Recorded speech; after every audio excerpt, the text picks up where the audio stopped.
Olá amigos, sejam bem-vindos a mais um vídeo do meu canal. Eu sou Lucas Knaip e vamos falar sobre a Fórmula 1 e sobre a Red Bull, que vai trazer grandes atualizações para o Grande Prêmio dos Estados Unidos. E assim, esse circuito, do Texas vai ser o laboratório de muita equipe. A McLaren também prometeu atualizações, mas eu vou dar aqui um olho maior na Red Bull, porque a declaração é você consertar e até se livrar das atualizações que foram feitas antes e colocar o carro em um outro caminho, né? Porque a Red Bull, ela começou essa temporada dominante, né? Trouxeram o carro lá que venceu as primeiras corridas do ano, com exceção da Austrália. As 4 das primeiras 5 corridas foram vitórias da Red Bull e assim, 3 delas com dobradinhas, né? O Sérgio Pérez, ele estava conseguindo minimamente acompanhar o ritmo do Max Verstappen, mas desde que começaram a ver as atualizações, assim como acontecia nos anos anteriores, né, o carro ele tenderia a ficar mais arisco para ficar do jeito que o Verstappen gosta de pilotar. Só que eu acho que eles passaram assim do ponto, né? E eu acredito assim que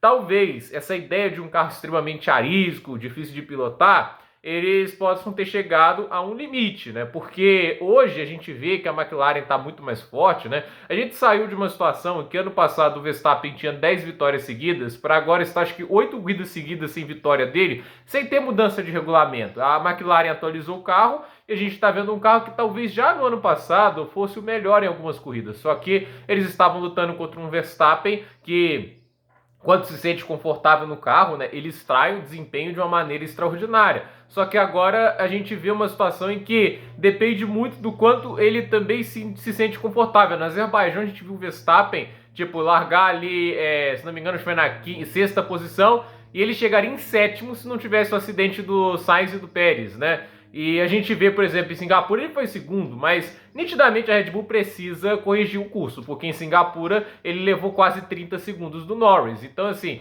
tem muita distância entre os dois e a única maneira do Verstappen bater de frente é corrigir os problemas. E assim, ainda acho muito difícil o Norris alcançar o Verstappen na luta pelo título, até porque, assim, ele precisaria ganhar todas as últimas 6 corridas. Eu acho que ele não tem essa capacidade.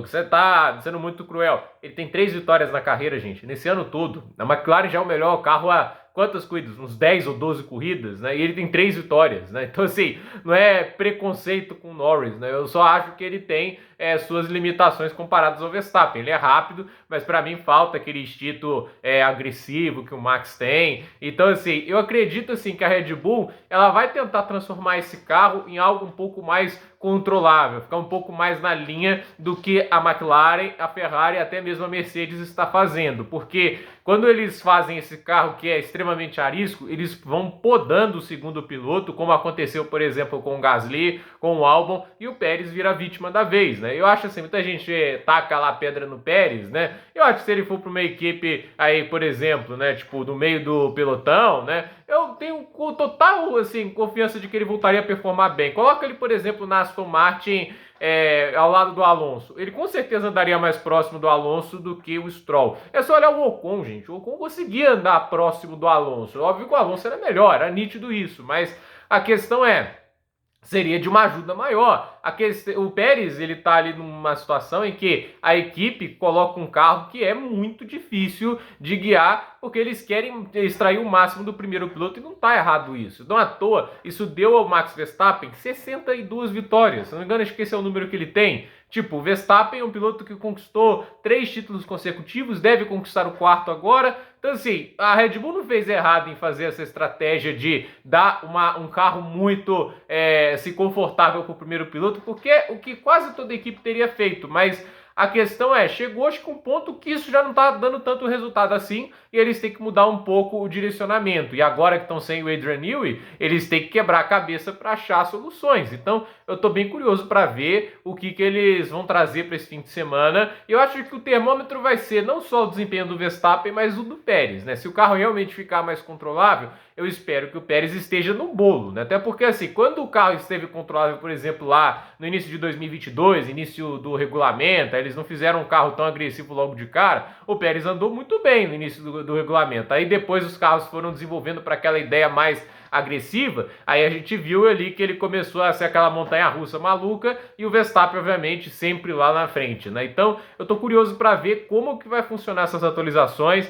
se elas vão alterar drasticamente também a aparência do carro, né? Porque é um carro que, assim, no ano passado era o xodó da Fórmula 1, né? O duplo assoalho, né? Tudo que a Red Bull fazia, a gente ficava encantado. Agora, a gente tem sérias dúvidas, mas para mim se eles conseguem colocar o carro próximo da McLaren, eu acho que o Verstappen consegue levar esse campeonato muito bem. Se as atualizações falharem, aí, meu amigo, a situação é crítica, né? Porque é aquele negócio, né? A gente viu, por exemplo, o Verstappen em Singapura conseguir um belíssimo segundo lugar com o carro que tinha, fantástico. Porém, né, foi a questão de Singapura. Agora, você colocar isso nas próximas corridas que vem pela frente, né, não dá para ter certeza de que vai dar para sustentar um segundo lugar como ele fez lá.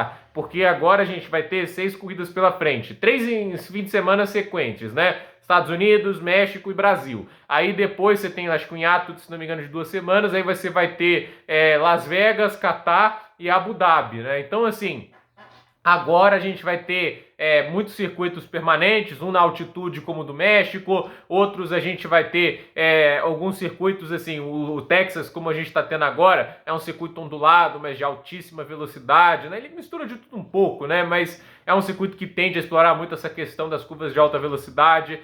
A gente vai ter, por exemplo, né, o circuito do Brasil, que é um circuito curto, mas é um circuito rápido, técnico, né? A gente vai ter Las Vegas, que é um circuito que lembra bastante o Azerbaijão. O circuito do Catar é um dos circuitos de mais alta velocidade de todo o calendário, também muito curioso para ver. O Abu Dhabi mistura muito essas curvas de lenta e retas longas. Então, assim, eu estou muito curioso, porque são pistas de padrão diferente e que vão testar muitos carros. Por isso que eu acho até difícil o Norris ele conquistar todas essas vitórias, porque são pistas que, até por variar muitos estilos, pode ser que a Ferrari esteja no bolo. Leclerc certamente é um piloto que, tendo a velocidade que ele tem em classificação, pode se infiltrar ali no meio, e o Leclerc não está ali para trabalhar pelo Norris, né? O Norris não está lutando apenas contra o Verstappen, né? Ele tem o Piastri como aliado, mas na Fórmula 1 que está tudo tão próximo, muitos dos outros pilotos vão ser obstáculos porque estão lutando pelos próprios objetivos. Isso, obviamente, também joga contra o Max, né, porque ele vai estar lutando também contra esses pilotos, porém, é aquele negócio, né, tipo, se o Verstappen chega em segundo, o Norris em primeiro, ele perde 7 pontos, no máximo 8 com a volta mais rápida. Agora, se o Norris chega em segundo, pro Verstappen perder 8 pontos, né, ele teria que chegar em sexto, né, ou na verdade em quinto, né. Então você vê como é a margem, né? Se o Norris não consegue ganhar, o Verstappen ele ganha muito terreno nisso. Então eu acredito que quem está com a vantagem no momento leva ali essa situação favorável. Por isso que, assim, eu estou bem curioso para ver como as atualizações vão impactar cada um desses carros agora, porque são 4 semanas que eles tiveram, diferente das férias da Fórmula 1, né? Isso aí não foi um período oficial. As equipes têm permissão para estar nas fábricas, as equipes têm permissão para testar e atualizar dentro de toda a burocracia do regulamento. Então, eu quero ver aí o que a Red Bull traz. O que a gente pode esperar de um carro que pretende ser completamente diferente do que a gente viu desde Miami? Essa é a grande dúvida. Será que eles vão trazer realmente um carro muito mais competitivo do que vem sendo nas últimas corridas? Gente, por esse vídeo é isso. Dúvida nos comentários, deixe seu like, se inscreva no canal, compartilhe esse vídeo e até o próximo vídeo.